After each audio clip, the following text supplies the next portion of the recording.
Works of art allow us to see the beauty and complexity of the human experience. But what is truly amazing about these works of art is that they were produced by individuals who have disabilities that would normally make it impossible for most artists. Living with a physical disability does not limit these artists from producing astonishing work. They use their craft to transcend stereotypes and communicate their vision of the world.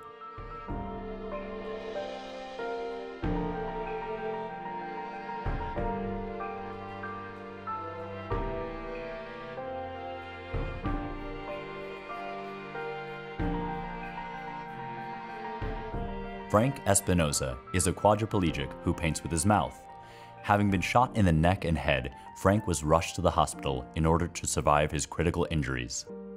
He went into surgery and they pulled the bullet out and they came out and said that he made it and that he was paralyzed.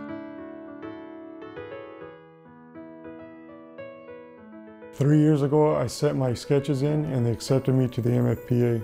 They provide me with a scholarship and I get my paintbrushes and paint, and I've been painting ever since then.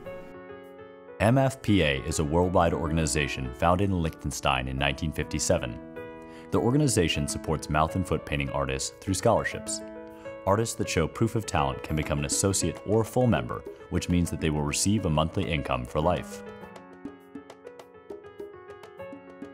Paintings changed his life in a lot of different ways.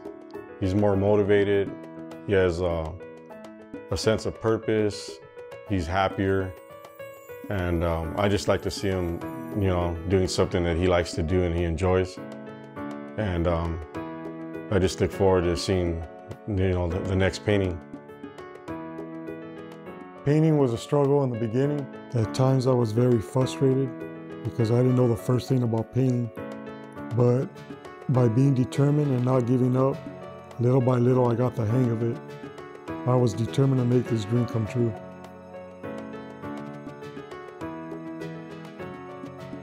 Frank's inspired me in a huge way, and everybody that knows him and meets him, when they find out that he's the one doing these paintings and that he does them with his mouth, it's an inspiration to everybody. And it lets them know that, anything's possible. A lot of people say they can't even draw or paint with their hands, and he's over there painting with his mouth.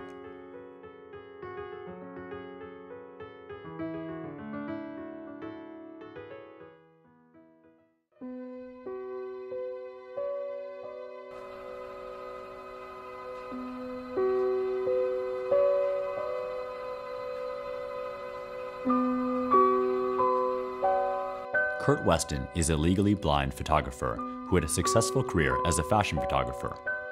In 1991, Kurt was diagnosed with an incurable eye infection that left him totally blind in his left eye and with only limited peripheral vision in his right eye. I see the world a lot like it would appear in an Impressionist painting. I don't see any focus or details. It's as if somebody had taken a big glob of Vaseline and smeared it over my eye. My life's passion was photography, and now even this was being taken away from me.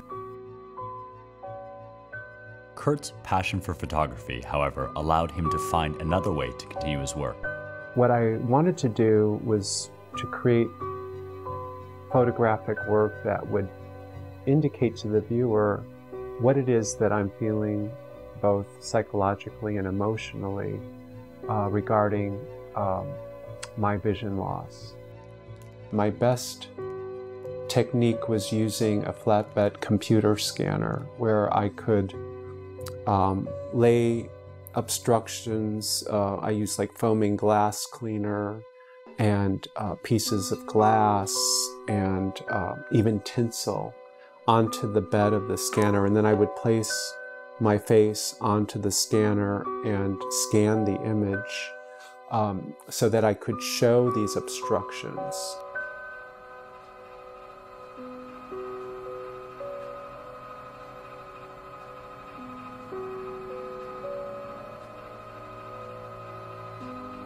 Kurt also has something called floaters, which are spiderweb-looking particles that slosh and move around in front of his vision. Kurt has interpreted these obstructions in his art. You could see me actually taking my hand and smearing the foaming glass cleaner or moving the obstructions around.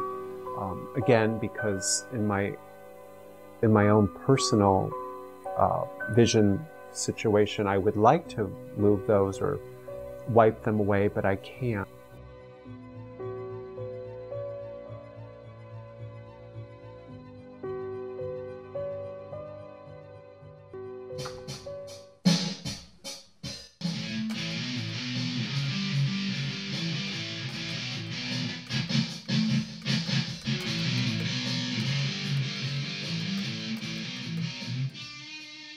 Juan Dominguez is a veteran who lost his right arm and both legs while serving in Afghanistan, but he has never lost his passion for music. Music was always a #1 priority in my life. I mean, I was in band since I was young. The military part of it was just family tradition. You know, my father served in Vietnam in the Army. That was just a part of me wanting to serve my country. The instrument that I took to the Marine Corps with me that I still played was the guitar. After injury, I taught myself piano and drums. In 2010, Juan was with the Marines serving in Afghanistan. While leading his patrol, he stepped on a landmine, which caused him to lose both legs and right arm in the explosion. My mom, she just knew how much I love music and the power and the joy that it brought me. So one day I was having a really bad day, and my mom had asked the Marine Corps liaison for something to play music, a boombox of any type, and the Marine Corps liaison kind of gave her a look like, you know, your son's dying, you know, and you want to listen to music. And she reciprocated that by saying, you know, if I can play him his favorite music, his favorite band, I know he'll come through. People always assume that I'm going to be bitter about my service, and it's just not the case. You know, I would have done it all over again, you know, for my service for my country. In 2012, Juan and his family received a smart house donated from the Stephen Siller Tunnel Foundation, along with the Gary Sinise Foundation. The smart house has a series of functions that facilitate him in his everyday life.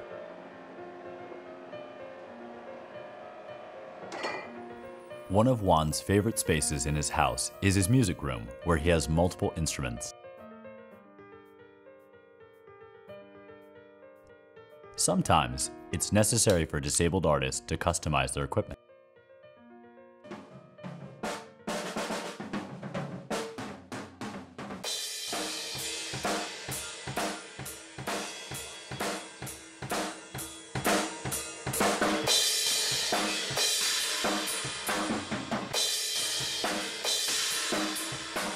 The biggest highlight for me musically was when I got to play with Roger Waters of Pink Floyd.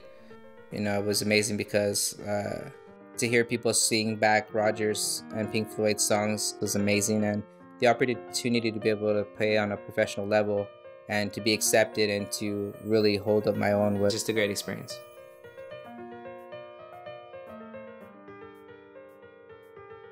These three artists have taken a brave new approach to art and are making a living doing exactly what they're passionate about. They demonstrate the purest embodiment of courage and resilience in the face of opposition, judgment, and seemingly unbeatable odds despite life circumstances. We should let them inspire us to always look towards our future and never let events of our past hinder our passion. I thought that I could use my art to be a social and political practitioner, to advocate for the rights of the disabled and maybe change perspectives and change the views that society has towards disability. My goal is to inspire others to express themselves, even if it seems impossible. One day I would like to teach others art. To me, music has always been like this audible photo book, if you will. Audible because you hear that and you can almost smell and feel and remember what you were wearing, and it's just such a powerful thing. And so I hope to do the same for other people, and them to be able to hear a song that maybe I went through a painful experience and now they have something to say, all right, somebody's been through it, I can get through it. I want to be able to do that like people did for me. So I hope to leave my mark that way and just leave good art in the world. If you're considered to be the other, there's that social stare that can be quite intimidating and make you feel less than human. So I thought, why would it not be possible for the freak to stare back?